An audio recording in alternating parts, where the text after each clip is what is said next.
Perkenalkan, nama saya Divi Oktavia Saragi. Perkenalkan, nama saya Etikus Endang Purba. Kami dari kelas 11 IPS 3 ingin mempresentasikan tentang satu organisasi internasional yang dimasuki oleh Indonesia. Yang kami ambil adalah organisasi APEC. Nah, kepanjangan dari APEC tersebut adalah Asia Pacific Economic Cooperation, atau yang disebut juga sebagai Kerjasama Ekonomi Asia Pasifik. Nah, jadi kami mengambil yang pertama adalah, kapan berdirinya APEC itu? Organisasi APEC ini berdiri pada bulan November 1989 di Australia, tepatnya di kota Canberra, Australia. Organisasi ini pertama kali diperkerasai oleh mantan Perdana Menteri Australia yang bernama Bob Hawke. Nah, apa sih APEC itu?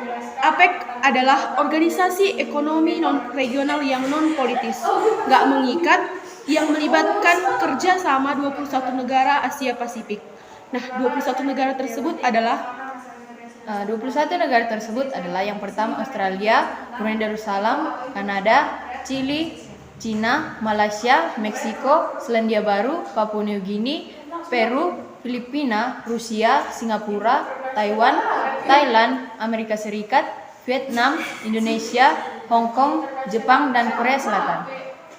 Nah, apa sih latar belakang APEC itu? Kenapa APEC itu dibentuk? Nah, kenapa APEC harus dibentuk?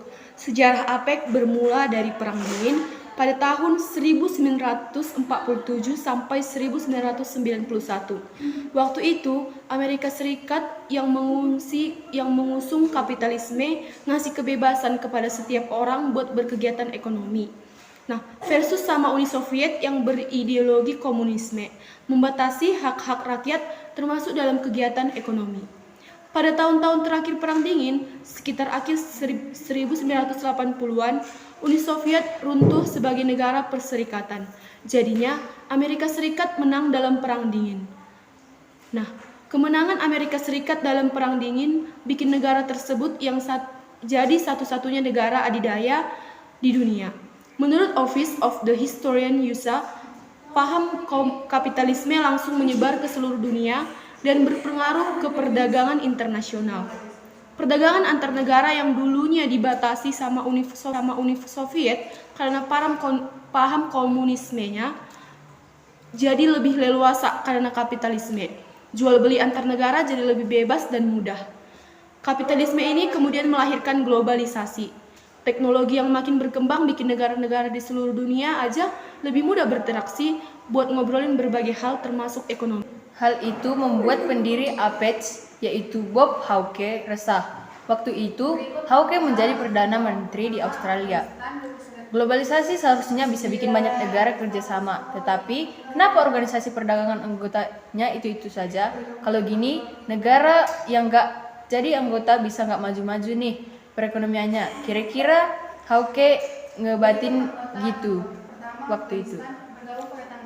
Keresahan Hawke itu akhirnya dia ungkapkan untuk pertama kalinya waktu ngasih pidato pada pertemuan tingkat menteri se-Asia Pasifik di Seoul, Korea Selatan pada 31 Januari 1989.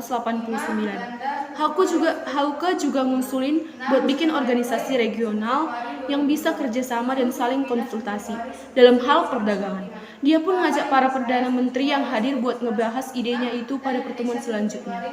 Selang 10 bulan kemudian, 12 menteri dari negara-negara Asia Pasifik ketemuan lagi di Canberra, Australia pada 6-7 November 1989. Mereka membahas usulan Hawke sebelumnya, yaitu kerjasama ekonomi antar negara Asia Pasifik yang lebih mengencarkan lagi perdagangan bebas. Dan lahirlah APEC dalam pertemuan ini. Tanggal berdirinya APEC ya waktu pertemuan itu terjadi, yaitu pada tanggal 6-7 November 1989. Waktu itu ada 12 negara yang join, termasuk Indonesia. Anggota APEC itu adalah Australia, Brunei Darussalam, Filipina, Indonesia, Jepang, Korea Selatan, Malaysia, Singapura, Thailand, Kanada, Selandia Baru, dan Amerika Serikat. Beberapa tahun kemudian, organisasi tersebut bertambah 9 anggota baru. Jadi, total ada 29 anggota APEC. Kami ulangi. Jadi, total anggota ada 21 anggota APEC, yaitu seperti yang disebutkan pada sebelumnya. Nah, jadi tujuan utamanya dibentuk APEC adalah untuk menciptakan pertumbuhan ekonomi dan kesejahteraan masyarakat di kawasan Asia Pasifik. Untuk mencapai tujuan tersebut, Department of Foreign Affairs and Trade Australian Government dilakukan beberapa kegiatan APEC seperti yang pertama, kerjasama ekonomi dan teknis. 2. Memfasilitasi perdagangan dan investasi serta mengurangi batasan peraturan yang menghambat kegiatan ekonomi antar negara. Mengurangi biaya perdagangan antar negara dan menetapkan harga teman yang berlaku di seluruh anggota. Sharing informasi tentang perdagangan dan investasi, menyederhanakan peraturan dan administrasi terkait perdagangan. Dan yang terakhir, meningkatkan kapasitas SDM anggota demi melancarkan perdagangan dan investasi. Nah, tadi kita sudah mendengar tujuan dari dibentuknya APEC. Tujuan utama dibentuknya APEC yaitu adalah perdagangan bebas dan investasi. Kalau perdagangan dan investasi antar anggota lancar, perekonomian mereka juga makin tumbuh. Kalau perekonomian tumbuh, negara jadi sejahtera. Jadi, Indonesia masuk ke dalam organisasi APEC itu tentu ada manfaatnya. Ini adalah beberapa manfaat APEC bagi Indonesia. Yang pertama, jadi wadah yang bisa membangun kepercayaan antara Indonesia dengan anggota lainnya. Yang kedua, sumber daya alam dan sumber daya manusia Indonesia jadi meningkat berkat pelatihan yang diadakan APEC atau anggota APEC lainnya.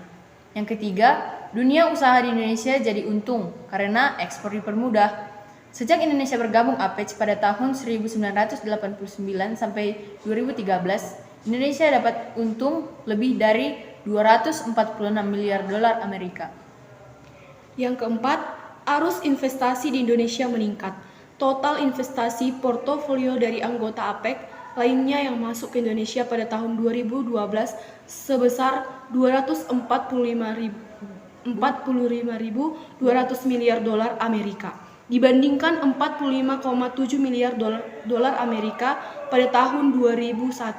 Yang kelima, Indonesia jadi update tentang perekonomian internasional berkat informasi yang dikasih oleh APEC. Yang keenam, Indonesia bisa belajar dari pengalaman positif dan negatif anggota lainnya tentang perdagangan bebas dan investasi. Yang ketujuh, kepentingan Indonesia dalam ekonomi internasional bisa terfasilitasi melalui APEC. Oke, jadi teman-teman, itu adalah pembahasan singkat tentang organisasi APEC yang diikuti oleh Indonesia. Sekian presentasi dari kami ucapkan terima kasih. Salam sehat.